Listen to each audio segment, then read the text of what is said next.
มาเบิ่งข้อที่33เนาะให้เตตาเนาะเป็นมุมระหว่างเวกเตอร์ u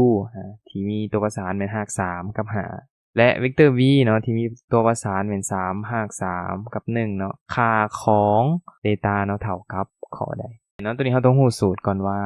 เดี๋ยวนั้นเราอยากได้เพียงแต่โกเตตาเพื่อไปสอบหามุมเวกเตอร์ u กับเวกเตอร์ v คูณกันตัวนี้ก็หมายถึงเอาตัวประสานเทิงกับเทิงคูณกันแล้วนำมาบวกกันเนาะ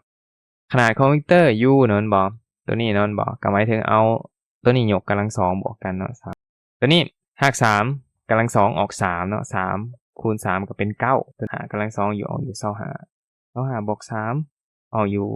28จะเขียน28ไว้เห็นบ่ตัวนี้คูณกันเห็นบ่มันก็เป็นทั้งหมดยกกำลังสองได้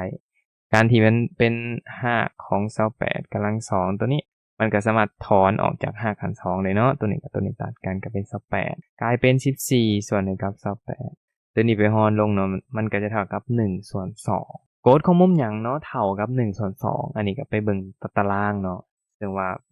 ตารางแต่มุมอิติเนาะไปเบิ่งเนาะแล้วก็จะแม่นโกฎของมุม60องศาดังนั้นข้อนี้เราก็จะได้ค่าของเตตาแล้วตอบข้อเนาะแม่นข้อที่ถูกต้องเป็นแนวใดมีไผตอบถูกบ่เนาะโอเคเนาะสำหรับข้อนี้เนาะบ่ดังนั้นเดี๋ยวเราไปเบิ่งข้อต่อไป